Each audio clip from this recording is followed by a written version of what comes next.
Bienvenue dans cette nouvelle édition du QG News. Au sommaire, rentrée judiciaire en Guinée équatoriale. Une audience solennelle a eu lieu ce jeudi en présence du président Teodoro Obiang Nguema Basogo.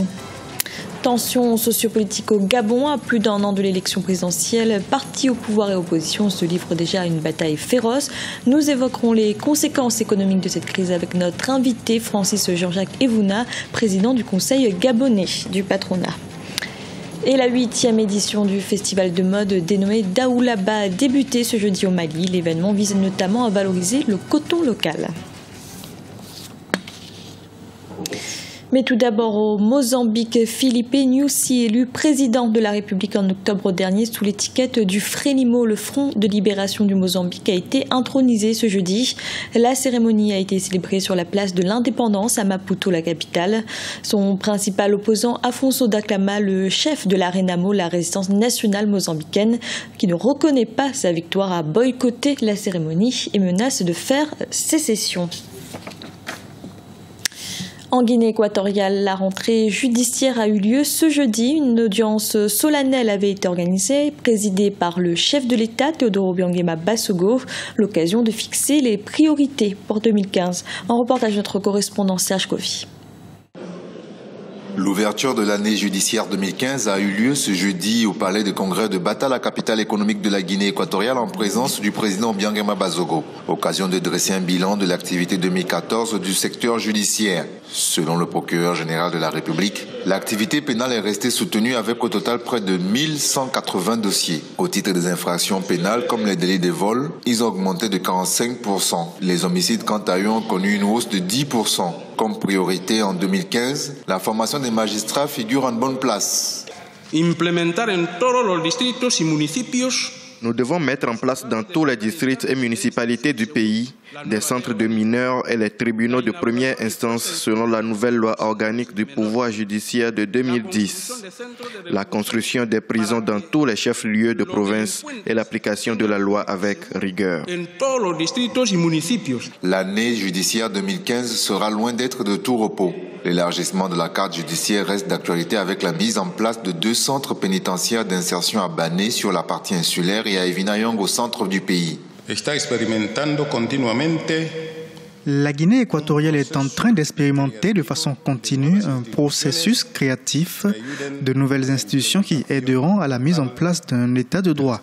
Depuis la promulgation de la loi organique 2010 du pouvoir judiciaire, nous avons mis en place successivement la création du Conseil supérieur du pouvoir judiciaire, l'extension de nouveaux organes juridictionnels dans tout le pays, la création de la Cour des comptes et la défense du peuple dans le but de stimuler la culture de la justice. La extensión de nuevos órganos jurisdiccionales. L'audience solennelle de rentrée est le seul moment où toutes les composantes de la famille judiciaire se retrouvent. C'est le moment de définir les priorités pour l'année 2015 afin de garantir la justice pour tous en Guinée équatoriale. C'est un climat sociopolitique plus que tendu qui règne au Gabon. Depuis le 20 décembre dernier, les manifestations de l'opposition se multiplient. Certaines ont même tourné à l'affrontement et pour l'instant, aucun dialogue n'a pu être instauré. Un reportage de notre correspondant Douglas Toutoum.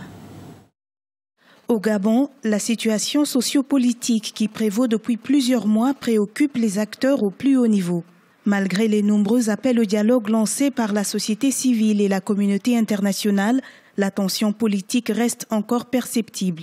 Une réalité qui interpelle les uns et les autres sur l'avenir du pays. Aucun pays au monde, aucun État démocratique ne peut accepter l'insurrection comme mode d'accès ou de renversement du pouvoir. C'est impossible. Et donc, l'État gabonais, c'est un État de droit avec des lois que par ailleurs, Ali Bongo n'a pas inventées. Ces lois existaient lorsque M. Ping, Miboto et compagnie étaient tous au gouvernement de Omar Bongo Ondimba. Donc, ce n'est pas des hommes neufs. Ce sont des lois vieilles qu'eux ont mises en place et qui aujourd'hui s'appliquent à eux. Pour le parti au pouvoir, la mise en place d'un véritable dialogue doit s'accompagner du respect des institutions de la République gabonaise. L'opposition, quant à elle, revendique son droit de manifester. Nous sommes dans un pays démocratique, on va aller à des élections. Mais si vous voulez tuer vos adversaires, si vous voulez les assassiner, si vous voulez les empêcher de s'exprimer, alors vous n'êtes pas pour les élections. Les rapports tendus qu'entretiennent l'opposition politique et le pouvoir suscitent des inquiétudes au sein de la population. Une situation qui occulte malheureusement les préoccupations essentielles de la majorité des Gabonais, l'amélioration de leurs conditions de vie. Et pour évoquer les conséquences économiques de cette crise sociopolitique au Gabon, nous recevons M. Francis Jean-Jacques Evouna, président du Conseil gabonais du patronat. Bienvenue. Bonjour madame. Merci d'avoir accepté notre invitation. Est-ce que ce climat sociopolitique que l'on voit tendu ces derniers mois au Gabon se fait déjà ressentir sur les activités économiques? Il faut dire que l'activité économique va effectivement avec le climat politique, puisque c'est en réalité le politique qui réglemente, qui gère l'économie, mais je pense que les dispositions sont prises aujourd'hui pour que nous abordions l'année économique de façon plus sereine. Mais je pense que la situation ne devrait pas rester tendue. Il faudrait que le président de la République, qui est le père de la nation, prenne sur lui de mettre en place un dispositif qui permettrait à ce que les Gabonais se parlent et que, donc vous effectivement, appelez également un dialogue.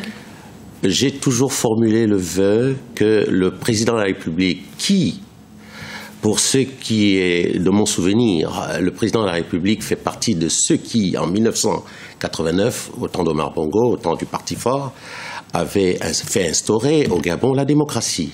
Il est donc pour moi important qu'en tant que père de la nation aujourd'hui, que sa fonction lui permette de mettre un dispositif de dialogue avec les opposants pour apaiser le climat social. Et les affaires ne peuvent prospérer dans un climat de paix. Alors, Monsieur Evouna, fin décembre, les membres du Conseil gabonais du patronat, dont vous êtes président, ont échangé sur la dette intérieure de l'État vis-à-vis des petites et moyennes entreprises, qui s'élevait alors à 53 milliards de francs CFA.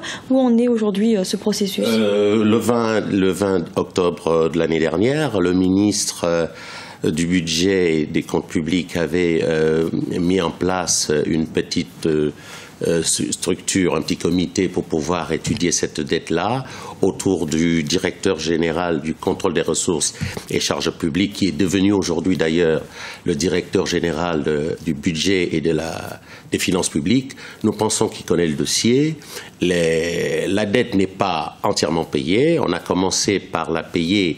On est autour de 9 milliards sur les 53 milliards à payer. Nous pensons que l'actuel directeur général du budget, qui, comme je le disais tantôt, maîtrise le dossier, va faire en sorte que les entreprises soient payées parce que nos entreprises ont besoin alors de la croissance économique. Ça veut dire que nous avons besoin des marchés, nous avons besoin des commandes, nous avons besoin des clients pour qu'enfin l'entreprise gabonaise se développe, puisse investir et embaucher. Voilà le credo que nous voulons assigner au gouvernement tout au long de cette année. Monsieur Francis Evouna, merci d'avoir répondu à nos questions. Je vous en prie. Merci. Je rappelle que vous êtes président du Conseil gabonais du patronat. Merci madame. Dans l'actualité également, au Mali, la 8e édition du festival de mode dénommé Daoulaba a débuté ce jeudi, organisé par l'association Route du Sud. Cette manifestation a choisi de valoriser le coton local. Ainsi, en plus des défilés de mode, des concerts et des expositions, sont prévus des conférences-débats sur les différents aspects de la promotion du coton malien. Un reportage de notre correspondant El Adjaï. La 8e édition du festival culturel et artistique Daoulaba s'est ouverte ce jeudi à Bamako, la capitale malienne. Daoulaba, qui est destiné à la promotion du coton malien, a pour thème cette année « Rôle des cultures dans la reconstruction ». Les rencontres autour du coton devraient, selon les acteurs, permettre au Mali de faire face à la crise qui sévit dans ce milieu. La crise cotonnière frappe de plein fouet aujourd'hui le Mali, qui est un important producteur de coton. Les producteurs n'en vivent plus. La filière, nous travaillons avec beaucoup de tisserands qui sont en train de délaisser ce métier parce qu'ils n'en vivent plus. Ce festival, depuis maintenant 8 ans, essaye de sensibiliser, essaye d'inciter à une transformation locale plus importante et aussi à une consommation locale. Le Mali est l'un des plus importants pays producteurs de coton sur le continent. Ce secteur, qui représente un enjeu économique et social, peut faire vivre des millions de personnes dans le pays. Nous avons un potentiel qui doit être vu, qui doit être su et qui doit être promu. Le nouveau département de la culture, de l'artisanat et du tourisme s'attelle d'ores et déjà à cette tâche. Et par l'ingéniosité constante des promoteurs comme Awa Maïté et son équipe, je pense que nous arriverons à transmettre le savoir-faire malien aux nouvelles générations du Mali et d'ailleurs. Cette année, les organisateurs de Daoulaba ont décidé de rendre hommage au célèbre photographe Malik Sidibé. Avec ses photos, ce dernier a mis en valeur le coton malien. Particularité de cette édition qui se tient au Musée national du Mali du 15 au 18 janvier, le lancement d'une chanson consacrée à la lutte contre la maladie à virus Ebola.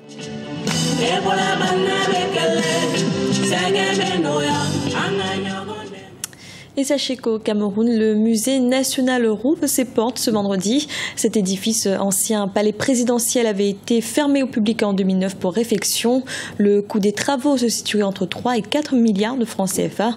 On retrouve dans ce musée plus de 5000 mètres carrés d'espace d'exposition et une trentaine de salles comprenant des collections originales. C'était le journal de la rédaction. Merci de l'avoir suivi. Retrouvez dans un instant une nouvelle édition de l'information.